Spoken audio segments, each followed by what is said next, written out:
USCHO.com. This is the USCHO Game of the Week podcast from U.S. College Hockey Online at USCHO.com. An in-depth look at this week's top college hockey matchup and a preview of the other big games. Welcome to the USCHO Game of the Week podcast for Thursday, March 10th, 2022. I'm Ed Trefzger alongside Jim Connelly. This podcast is brought to you by DCU Digital Federal Credit Union. What will DCU mean to you? Find out today by visiting dcu.org. Membership required. Playoffs are underway in Division I hockey, and what a great Saturday it's going to be in Hockey East with 4 quarterfinal single-elimination games going on. And joining us now on the Game of the Week podcast, a good friend of mine. He is my play-by-play partner on NESN in New England, covers a lot of Hockey East games. He has seen tons of college hockey this season, and that's Tyler Murray. Tyler, welcome in. And, I'm going to start it right off. You called a great game between Boston College and New Hampshire on Wednesday night, first round matchup in Hockey East.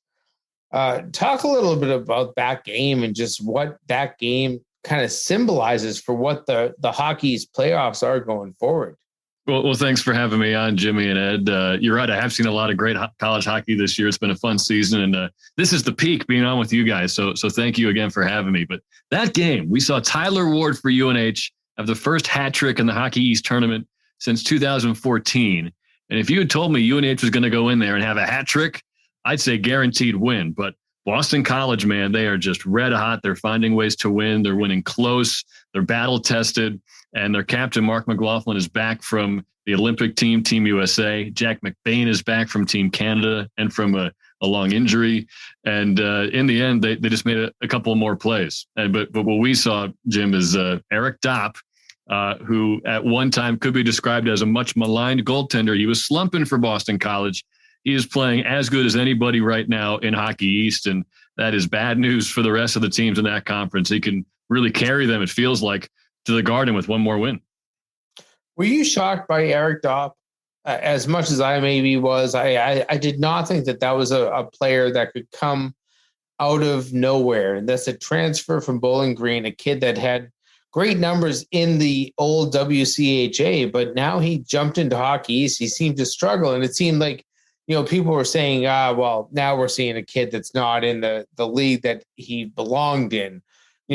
I thought that over the last 4 games, Eric Dopp has been a star for Boston College. No, it's fantastic, I think, in big games at the very least. And Jerry York says, yeah, he's a big game performer. At the beginning of the year, Jerry was telling us that he's comfortable either with Eric Dopp or Henry Wilder, who had kind of backed up Spencer Knight. And that kind of led you to believe that, okay, maybe Dopp isn't going to be that slam dunk A+ guy. I mean, you look at his last year with Bowling Green, 216 goals against, solid, 92.3 save percentage, also very impressive. But it's a different animal out here in Hockey East. But against BU twice, their arch rival, he has put together some of the best performances we've seen from him this year. And then in really obviously a gotta-have-it game, they're not getting in with an at-large bid. He was able to make some big saves. Another career high. He's set his career high now, Eric Dopp, in 3 of his last 4 starts. So that's not exactly like his defense is making everything easy on him. So he's really stepped up big time. Let's look on to the next round. And the number 8 team now, Boston College, heads on to Northeastern. You and I had a chance to talk to Jerry Keefe today. It almost feels unfair that Northeastern, as the number 1 seed, gets probably one of the most battle-tested teams in Hockey East in terms of playoffs, and that's Boston College. Yeah, Jerry was telling us he doesn't look at BC like an 8 seed. It's the best number 8 seed they've seen in a long time. But you want to talk about goaltenders, I'm not willing to put anybody ahead of Devin Levi this year for Northeastern. I think he is the best we've seen in a long time, best in Hockey East in pretty much every statistical category. Save percentage over 95. And he's not just making those textbook saves. It's not just about positioning. He can make those highlight reel stops too. Devin Levi is the ultimate give you a chance every night goaltender. And they've got the guys in front of him to get it done. They got one of the best goal scorers in the conference with Aiden McDonough. They got 2 of the best 2A blue liners with Jaden Struble and Jordan Harris back there in front of him, a couple of Montreal Canadiens prospects. And then there's a ton of depth on that team. I think a lot more depth than we realize, because they're also one of the youngest teams in college hockey. They've got Jack Hughes, who's still draft eligible. He's actually the youngest player in the country. So when you think about guys like Ryan St. Louis, who's I think he's the second youngest guy in Hockey East, Marty St. Louis kid. So you think about those two, and it's like, okay, is this team young? Yes, but do they have the depth and some experience, especially on the back end? Absolutely. And even though Devin Levi is really in his first full season because of injuries last year, he's playing like a 4-year senior. So this Northeastern team has all the pieces, and they've earned that number 1 seed. But the only question is, can they be the only team in the last couple of weeks to figure out Boston College? They're going to have to do it on Saturday. Yeah, you mentioned a gotta-have-it game for BC against UNH. This really is a gotta-have-it game for Northeastern and really everybody in the league who's still playing except UMass. A loss by Northeastern probably moves them down the pairwise. An odd year this year with, I think, really the teams in the ECAC that didn't play last year really pulling down not only the ECAC, but leagues that have played them. Does Jerry Keefe, when you talk to him, does he have that sense that this is a must-win game for his squad? It's such a convoluted process for some coaches to try to figure out the matchups and then the pairwise and see how it factors in. So he doesn't put too much stock into it, other than the fact that he knows he's got to almost definitely, from my pairwise consultant Jim Connelly, to get a win here against BC to be able to put themselves in a good position. But you just look at the pairwise right now, from 12 to tied for 16, you've got 4 or 5 Hockey East teams that are all crammed into the bubble right now. And I've heard scenarios where only one team gets in, and that's just so hard to believe considering how much talent there is in Hockey East. But it really is. I think some coaches have described it as cannibalism, beating up on each other and just taking chunks out of everybody in your conference. And the great rivalries have led to some unpredictable finishes. And I think every coach is not really concerned with the pairwise, because they know their only way to really control their destiny at this point is to win these games and get that automatic bid. 2 teams that definitely have to play their way in are BU and UConn. BU could have been the home team had they won in that lopsided loss up in Maine. How about those 2 teams? It seems like Mike Kavanaugh's got a great team this year for the Huskies, and BU really had a great comeback down the stretch since January. Yeah, I'll start with UConn. That's one of the most overlooked programs in college hockey, if you ask me. Mike Kavanaugh's done a terrific job. They're going to get that new arena. And it's been a team that almost every coach we talk to, maybe after a UConn loss or a tight game against UConn, they'll say, not enough people are talking about this Huskies team and how tough they are to beat. Jim will remember talking with Providence coach Nate Lehman heading into the Hockey East tournament last year. Their pairwise number was lower than probably he thought it should have been, because they'd taken some tough losses to UConn, but they'd also beat UConn a couple of times too, which he thought should have earned them a little bit more of an advantage in the pairwise. But you see UConn at 20 right now. So it's going to be tough. And they played some really good games against BU this year. So I'm actually looking forward to that one a lot, the 4-5 matchup.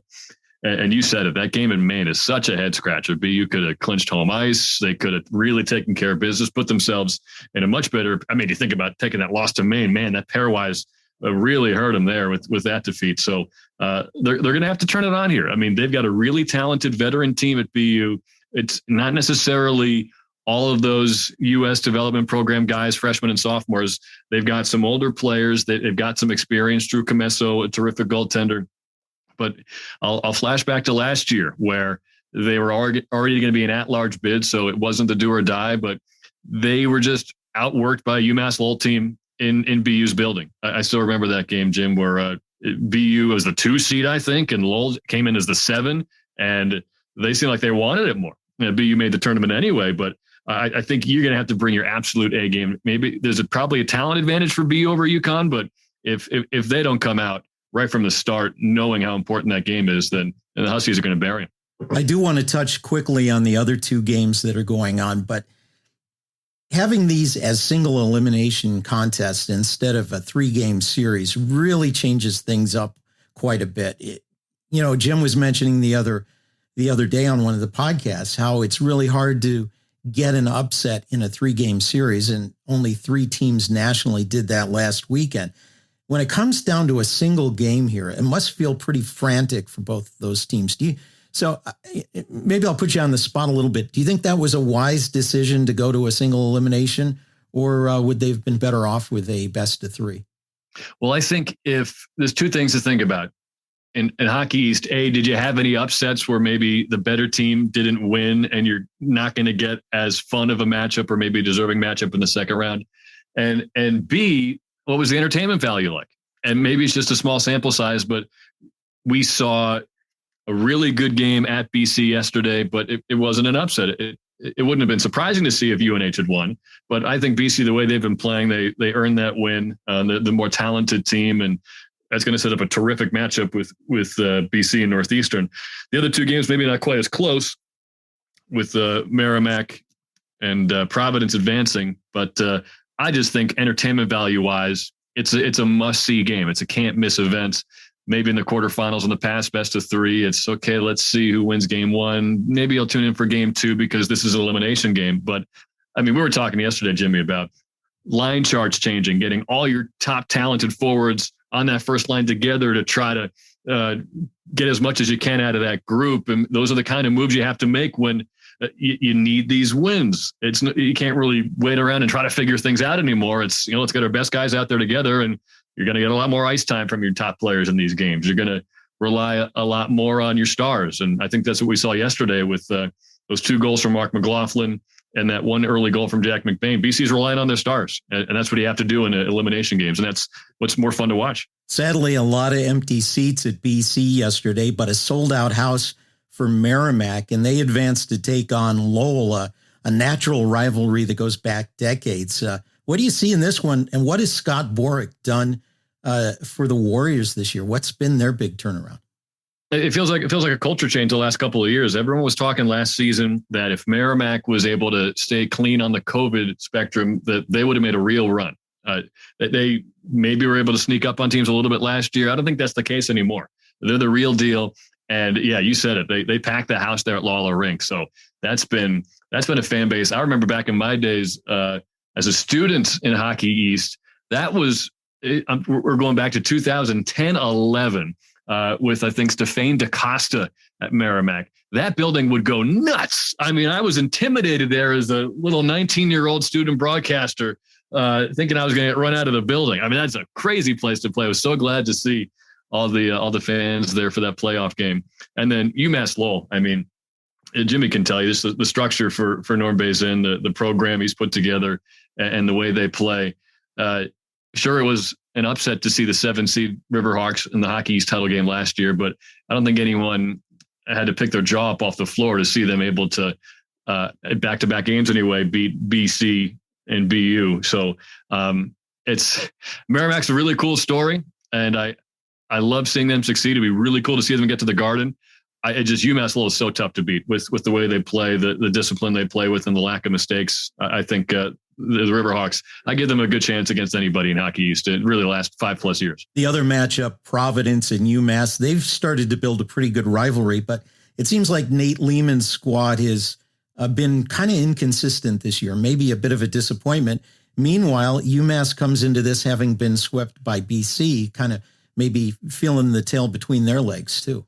It's interesting that Greg Carvel for UMass told us when he first came into this league 5 years ago now, he looked around the league and said, okay, Providence, I want to emulate their style. I want to do what they do. And, no coincidence, they had just won the national championship. And he also picked out UMass Lowell as a team he wanted to emulate. And of course, they've won the 3 Hockey East titles around the time that he started. So he's obviously done that. And it's led to a lot of really tight, the Spider-Man meme that the youngsters do. Spider-Man pointing at Spider-Man. We're the same guy as Providence and UMass. That's there's so many similarities. We've seen 0-0 ties. We've seen 1-0, 2-1. The only really high-scoring game was the semifinals last year. Jim and I were on the call. It was, I think, 5-2 or 5-3 UMass, and that was extremely bizarre. These teams, they played a stalemate so often. It often comes down to goaltending. And if you talk about skill on the forward positions, I might sometimes give the edge to Providence over the years. But when you go on the two-way blue liners, of course, you've had the Makars in the past, but last year, the Zach Jones, Mark Del Gaizo, you replaced that for UMass with Scott Morrow and Ryan Ufko. They seem to be able to reload on the offensive defenseman. And that has given them an advantage over the years. So I will never predict a UMass Providence game because they just play so similar. And both coaches will tell you it's going to come down to a mistake, a turnover, a lucky bounce, and you just cross your fingers and hope your team plays well. Tyler, I'm going to put you on the spot here. And you look at the 4 games that are ahead of us on Saturday. Do you see one that you see an upset in? I thought, and I'll expose myself here, I guess, from the first round. I threw out Maine over Merrimack as a random potential upset. 6-2 Merrimack, easy win on the scoreboard. So we're not going to depend on this for gambling purposes. Please, folks, plug your ears. But do you see an upset here? I'll try to give you 2 because I don't think BC winning would be an upset at this point, the way they're playing. But that's the 1 versus 8 matchup, and they're the low seed. I just have a hard time seeing them losing right now. At the same time, I had a hard time seeing UNH push to overtime. They were down 3-1, gave up a shorthanded goal, maybe the wind out of their sails, but they came back with 2 quick power play goals in the third. So obviously anything can happen, but to find a way to shut down the McBain-McLaughlin top line right now for Boston College is really hard to envision. If I can give you another one, I think Providence, it's the inconsistency, Ed, you said it. It's been tough to try to put your finger on it, but just because of the even styles with which they play, I could see Providence going into UMass and avenging that semifinal loss from a year ago. Well, you have done a great job handicapping Hockey East this weekend. It should be wonderful. I'm going to be alongside you on the call on Saturday, and I look forward to that. Tyler Murray from NESN, you are one of the elite ones in the game, and we appreciate your time. Enjoy this weekend. Enjoy the postseason. There's still a lot of hockey left to be played, so I hope you get to watch a lot of it, and we will have a good time together, I know, on Saturday night. The best part of this job is if I'm not at the game, I'm home watching it anyway. And it's the same story now with this podcast, guys. So I will be enjoying this episode and many more to come. So keep up the good work. That's NESN's Tyler Murray. He'll be on the call this weekend for BC at Northeastern. More of the Game of the Week podcast coming up. It's brought to you by DCU, Digital Federal Credit Union. Visit dcu.org. This is the USCHO Game of the Week podcast from US College Hockey Online. Know how people say life happens? Well, for me, life was happening, and I needed a new truck. I didn't have time to shop around for a good loan, so I got one from the dealer, higher interest and all. Month after month, those payments were squeezing me. So I went to DCU. They refinanced my loan and helped lower my rate, which lowered my payments. These days, I have more money in my pocket for whatever life throws at me. What will DCU mean to you? Insured by NCUA. Membership required. Visit dcu.org. We're back with a Game of the Week podcast for Thursday, March 10th, 2022. Jim, let's start with those 2 Hockey East games that are on our list, although maybe we can squeeze in the other 2 as well. BC at Northeastern. There's probably no team right now with more momentum than Boston College. But Northeastern's the top seed in Hockey East, and they come in with a little bit of momentum, too, with a last-second heroic goal. Well, you think about the swagger, right? Northeastern probably feels really good about themselves. They had a 6-1 win, and then that dramatic 1-0 win, in the last seconds of regulation against Merrimack. But then you have to look at their opponent, Boston College. They had to go to overtime, and they found a way to win. And I think of games, you think of a 5-1 win or a 4-1 win. Hey, that would feel nice, but it's okay. You don't win 5-1. You don't win 4-1. You win 4-3 in overtime. And next thing you know that you're kind of sitting there saying, hey, this was exciting. This kind of fueled us up. That's sometimes what you need.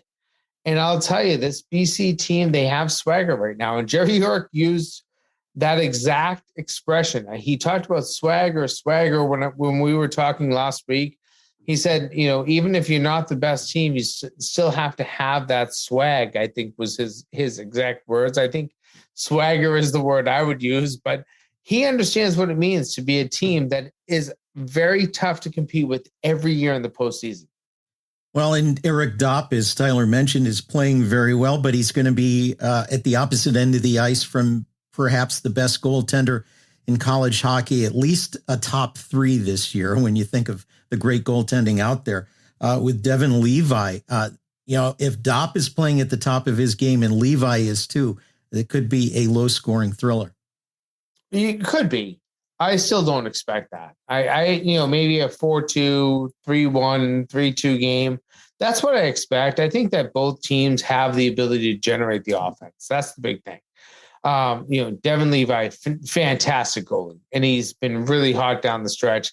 That's the big question mark, is how well can he play in the big game? He hasn't been on that stage, at least in college hockey this year, to understand where he is. I think he's a fantastic goalie. Let's see what he does in a big game. That's my biggest question. I think the matchup of Boston University at UConn is also a really interesting story. UConn slowly rising its way through Hockey East over the years, slow but steady. Mike Cavanaugh's built a good program there. Albie O'Connell takes a BU team into UConn that has played very well down the stretch. They were number 43 in the pairwise before Christmas. Now they're on the bubble. These are must wins for these two teams. And I expect this is going to be a pretty, maybe even a grinding game, just like a tough battle for those two. Yeah, I mean, until BU lost last weekend, this was a BU team that seemed destined for an at-large bid. Now they have to win their way in, and they have to at least get to the Hockey's finals, I think, to earn a position where they could win an at-large bid. They could maybe lose the Hockey's tournament but still get in, but they have to get to the Garden minimally, and then they definitely, probably, in my opinion, have to get to the Hockey's finals. But this is a tough UConn team. I love Mike Cavanaugh's team. All year I've talked about them, and the fact that they seem to know what they're doing every time they touch the puck. Offensively, defensively, they have some of the better two-way forwards in this league. I mean, this is a very good UConn team. I don't know that this is an automatic for either team.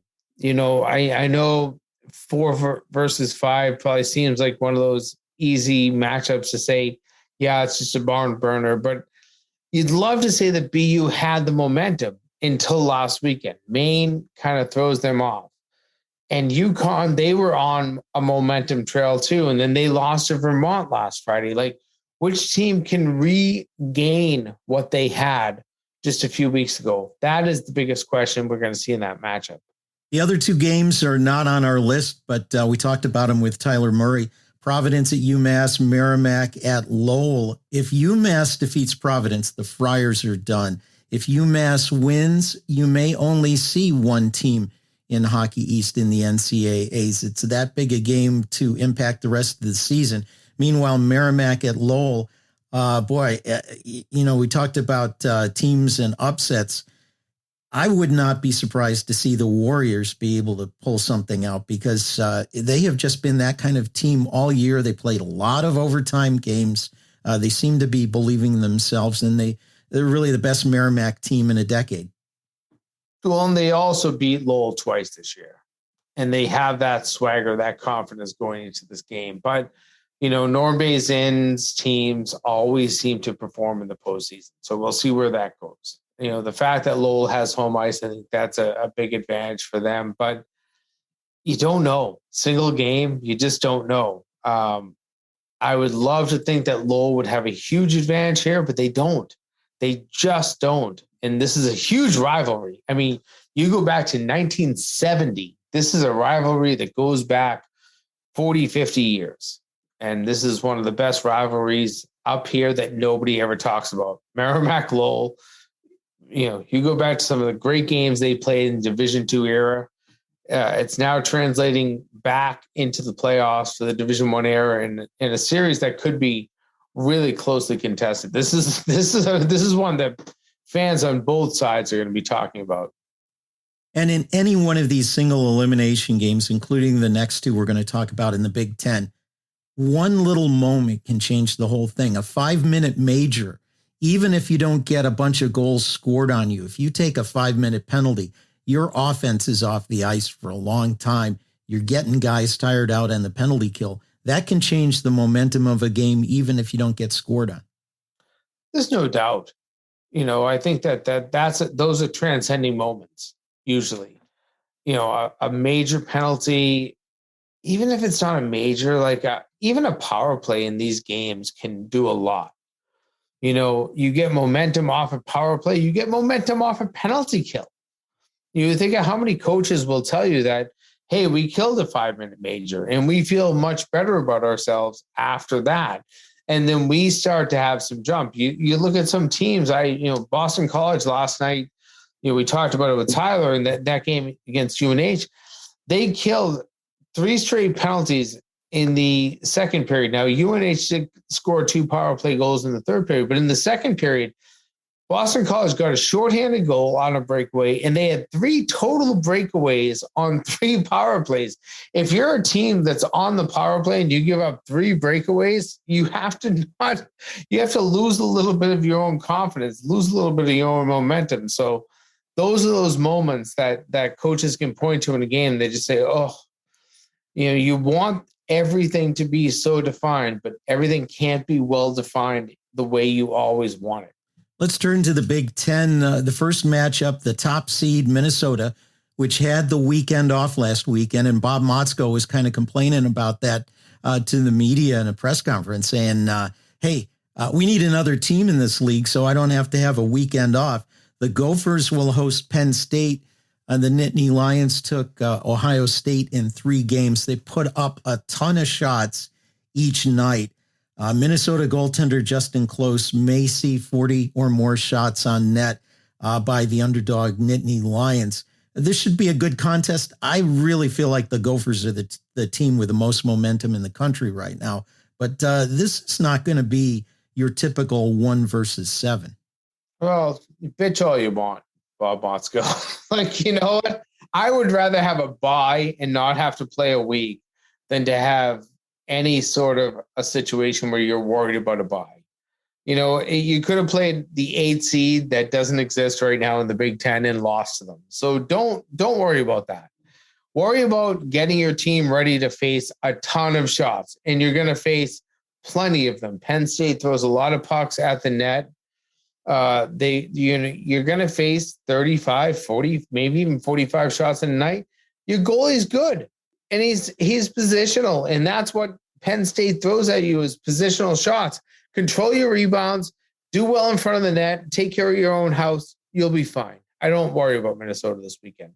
Notre Dame at Michigan. Notre Dame has taken all 4 games this season against Michigan. Both of them went to overtime at Yost and at Compton Family Ice Arena at home for Notre Dame. They took care of business. Notre Dame at Michigan. Notre Dame and Michigan both probably solid in the pairwise, but you got to feel like Notre Dame is coming in with a little bit of momentum, even though Michigan took care of business against their longtime rival, Michigan State. Yeah, I don't worry about Michigan this weekend, believe it or not. You might have gotten crushed by this team in the regular season. I like Michigan this weekend. You have a lot to prove, and I think that's a good thing. And you've got a full lineup, and your lineup is going to be complete, and you can go in there and you can put your best power play out there. That's one of the things that I think Michigan needs right now is to have full confidence that they have their players on the ice that they want to have. Notre Dame, though, I'll tell you, they get a lead, they go up 2-0, maybe 2-1, 3-1. I wouldn't want to play against them. Single elimination. On the road, they can be a tough team. All I can say, though, is I think that Michigan, if they play their game, they will win. This is a good Michigan team. This is the best Michigan team we have seen in a long time. Find a way to win. And you hit on it right there. If they play their game, they win. And Jeff Jackson is going to look to keep Michigan off its game. What I really like about Notre Dame is the depth. They've got all 4 lines scoring. They can roll all 4 lines with confidence. And Matthew Galita has been outstanding in net as the fifth-year transfer for Notre Dame. Should be a fantastic contest at Yost this weekend. Last one on the list, it's a 3-game series. Let's talk about the whole series, and in particular Friday night, Minnesota Duluth at St. Cloud State. Last weekend, they played at Duluth to see who was going to host this weekend. They knew who was going to be their opponent. It was the other team they were playing that weekend. St. Cloud State pulled out the only regulation win between the 4 teams this season, and that gave them the upper hand as they were tied in the standings. St. Cloud State's gone through some down times and some difficult times. Not that they've been playing badly, but they've had just such a tough schedule, and it seems like they're turning the corner and gaining a little momentum just at the right time of the year for Brett Larson. I think so.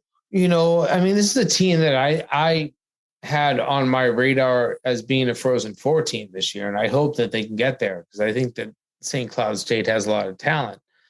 But you have to get through this weekend to really feel confident. Not just, I think they're probably in no matter what, but just the confidence of going into the NCAA tournament with some wins. You can't stumble going in. And that goes the same for Minnesota Duluth. Both of these teams have been excellent teams this year, in my opinion. But when you look at they're playing the NCHC, a very tough conference, they haven't been solid. And how do you define that? Like, can you define it with pressure? Can you define it, with a style of play? I think that St. Cloud gets a little bit of the upper hand on their experience, but I don't know that that's even true. Minnesota Duluth, they were both Frozen Four teams a year ago. I look at these two teams.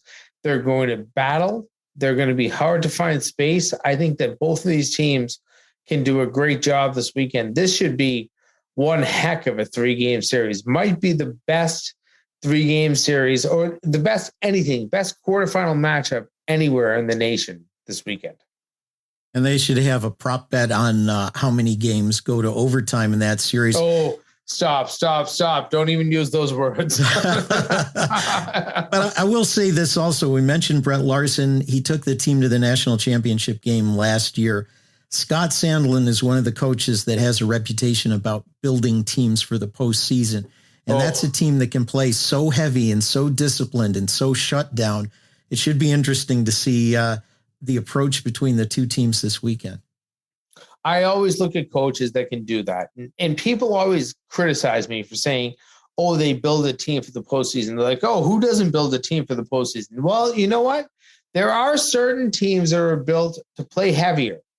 They're built to play tougher. They're built to be able to shut down teams when they need to, when they have a 1-goal lead.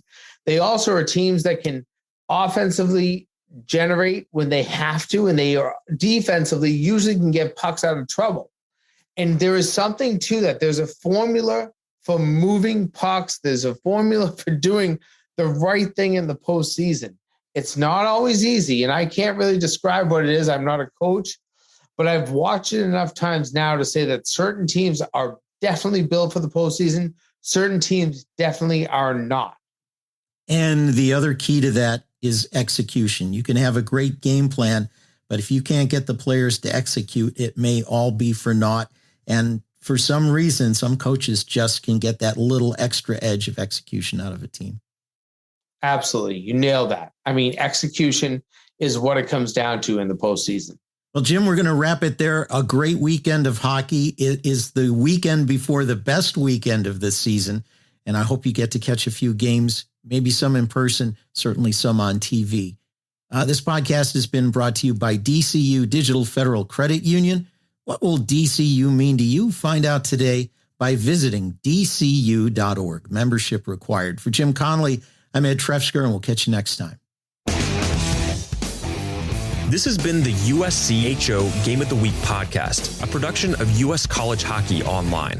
Visit uscho.com/podcasts to listen or subscribe.